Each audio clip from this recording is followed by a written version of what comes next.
Hello guys! Welcome to my channel. So for today's video, ang ituturo ko sa inyo ay ang kantang Sa Susunod na Habang Buhay by Ben and Ben. Okay? Pero bago natin simulan ang ang video tutorial na ito, kung bago ka lang sa aking channel, please subscribe and hit the notification down below para updated ka sa mga bagong video na i-upload ko. Okay? So tara, simulan na natin sa intro. Siya nga pala, yung capo nyo lagay nyo muna sa 2nd fret bago natin simulan. Okay? Fret at tag dito sa mga boxes na to: 1st fret, 2nd fret, 3rd fret, 4th fret, 5th fret, and so on. Ang bilang ng string: 1st string, 2nd string, 3rd string, 4th string, 5th string, 6th string. Okay? So tara guys, simulan na natin. So sa intro, ang mga chords natin ay C tsaka E minor. Okay, paano yung C guys? Ganito lang naman yung C. Lagyan nyo lang yung index nyo dito sa 2nd string, middle finger dito sa 4th string, ring finger dito sa 5th string. Okay, so ayan siya, yun yung C. 2nd string, ito, index, middle finger, 4th string, ring finger, 5th string. C. Okay? Sunod naman yung E minor. So E minor guys, madali lang siya.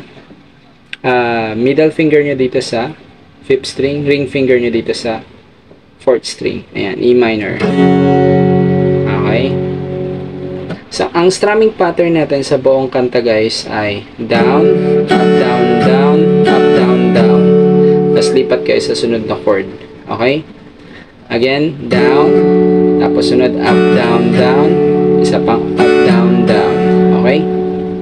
So, halimbawa sa intro, so meron tayo dyan C, tapos C ulit, tapos E minor, E minor, C ulit, C ulit, E minor, E minor. Okay? So, ganito yung strumming pattern niya. So, down, up, down, down, up, down, down, C ulit, down, up, down, down, up, down, down, E minor, down, up, down, down, up, down, down, C ulit, up, down, down, up, down, down, C ulit, down, up, down, down, up, down, down, E minor, down, up, down, down, up, down, down, down, up, down, down, up, down, down. So, ganun ang strumming pattern natin sa buong kanta.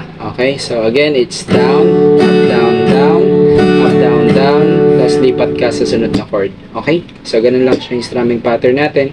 Kung may makita kayo sa mga chords natin na may number, kunyari 1 nakalagay, ibig sabihin isang down lang na strum yun.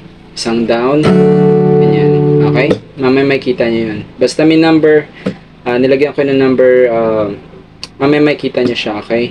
Pero simulan natin yung intro guys. Samplean na natin siya.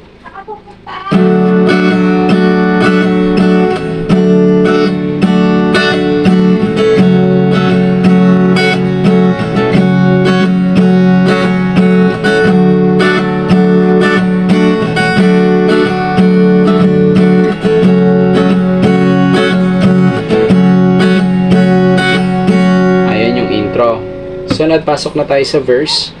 Mga chords natin para sa verse ay C, naturo ko na yun sa inyo. E minor, naturo ko na rin. So, A minor and nadagdag tsaka yung G. So, A minor guys, index nyo nandito sa 2nd string, middle finger nyo nandito sa 4th string, ring finger nyo sa 3rd string. Ayan, A minor. Tapos sunod G. Ito yung G guys. Yung G guys, lagay nyo lang pinky nyo dito. Kinliliit nyo dito sa 1st string, ring finger nyo dito sa 2nd string, middle finger nyo dito sa 6th string, index nyo dito sa 5th string. G. Okay?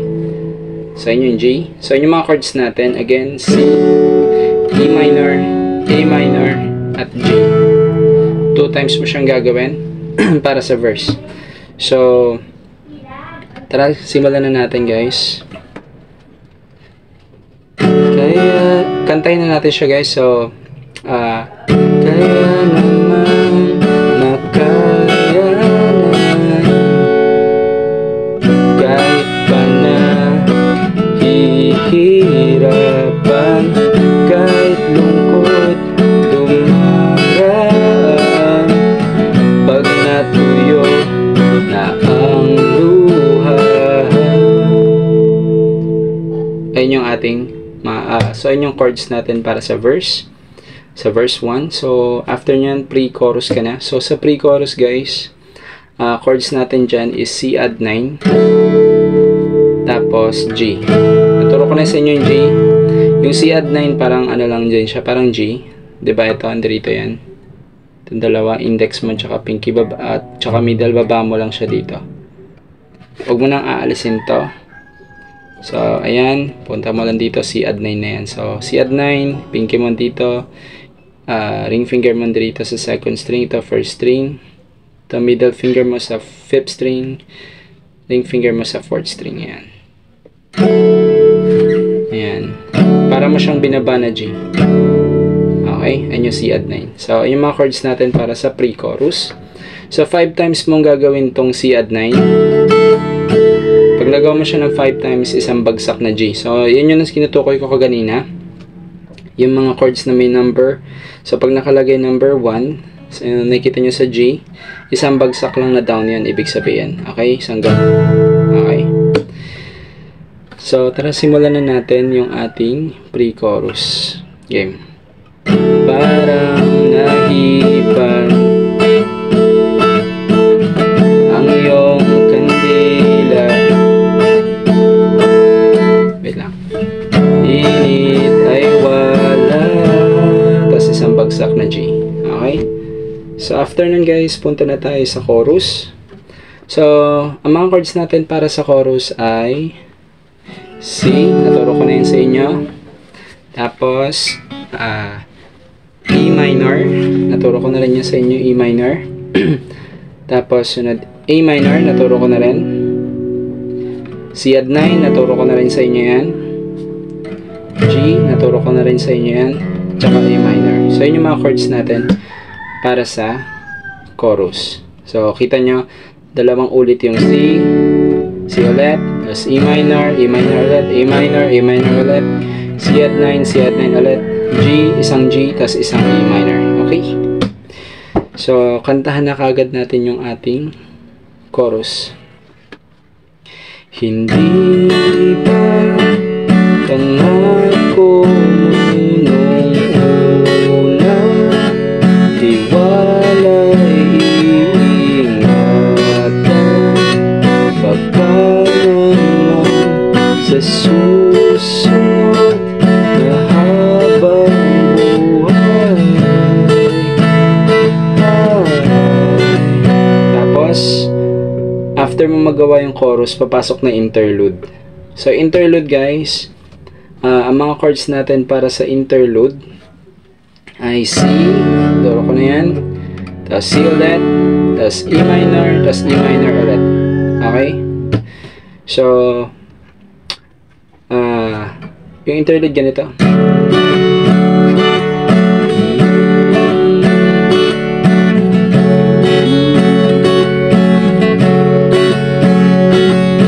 So, pag nagawa mo na yon, yung interlude, papasok na yung ating second verse or yung ating verse 2. Okay? So, sa verse 2 guys, same chords pa rin naman siya. C, E minor, A minor, tas G. Pero hindi kagaya ng verse 1 kaganina. 2 times mong ginawa. Dito sa second verse or sa verse 2, gagawin mo lang siyang 1 time. Pero same chords pa rin naman. Okay? Game. Di talaga inasahang magkagulo, magkabulatan. Ayan yung second verse. Okay? Tapos after nyan, punta ka na sa second chorus. So sa second chorus guys, tawag dito, ay sorry. So after mo ng verse, pre-chorus ka na ulit. So, same chords pa rin naman kagaya kanina. Ang pre-chorus natin, C add 9, 5 times. And then, isang down na G. Okay? Ganun pa rin naman siya. So, nandiyan ka na naman. So, ganito siya guys. Ayos mo dyan. G, 5 times. Isang down na G.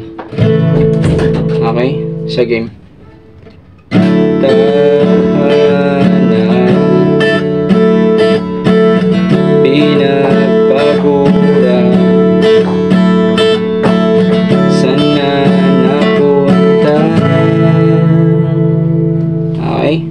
So, after mo ng pre-chorus, papasok na yung chorus 2. So, sa chorus 2, guys, tawag dito, ang mga chords natin para sa chorus 2 ay C, tapos C ulit, E minor, E minor, A minor, A minor, C add 9, C add 9, isang G, isang A minor. Same chords pa rin naman, kagaya nung unang chorus. Okay? So, tara kantahin na natin yung ating chorus 2. Okay? So, sa chorus 2, wait lang. Hindi ba pangako mo nung una, tiwala'y iingatan, baka naman sa susunod na habang buhay. Tapos after mo ng chorus 2, papasok na yung bridge. So mga chords sa bridge, guys, ay C, tapos C ulit, tapos E minor, tapos E minor ulit, tapos isang A minor, isang G, isang E minor, tapos isang F major 7. Ito yung bago. F major 7, guys, index mo dito sa second string, middle finger mo dito sa third string, ring finger mo sa fourth string. F major 7, okay? So, ayun yung ating mga chords para sa bridge. So, after ng chorus, papasok na yung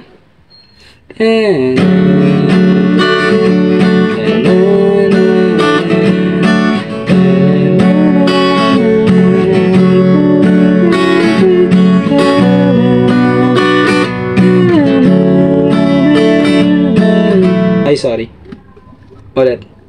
Okay, yung bridge natin, ulitin natin, guys. Okay. C, C, E minor, E minor, A minor, G, E minor, tsaka F major 7. Okay, ulit.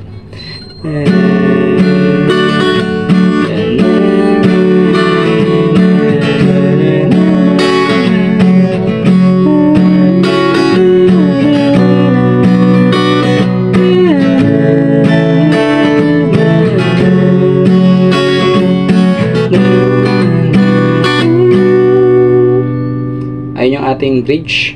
Okay?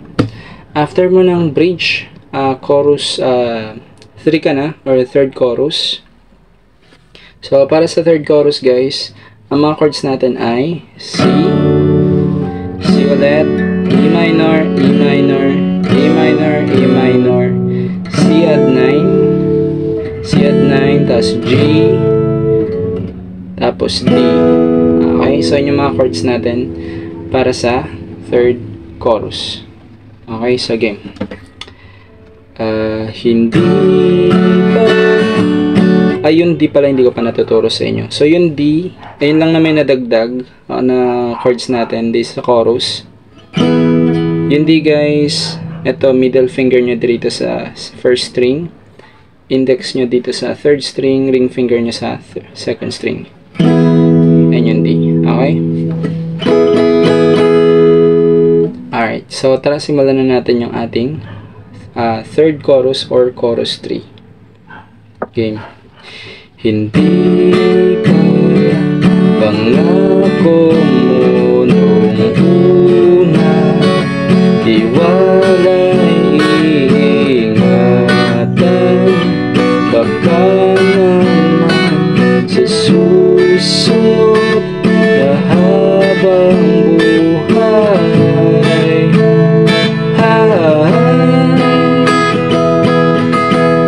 Pasensya na kayo sa boses ko, guys. Tapos, after nung third chorus, guys, papasok na yung ating fourth na chorus. Okay? So, sa fourth chorus, guys,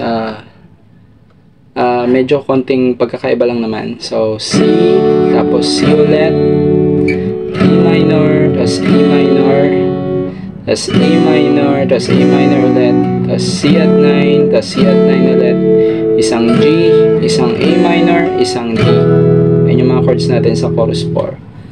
Okay? So, tara kantahin na natin siya. At kahit na nagbago na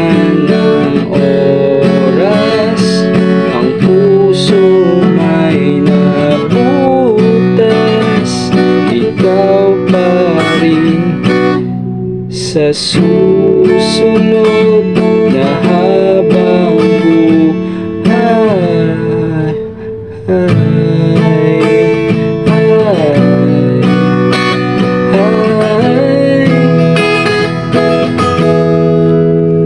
Okay, so after mong magawa yung fourth chorus or chorus 4, outro ka na. So ayun yung last.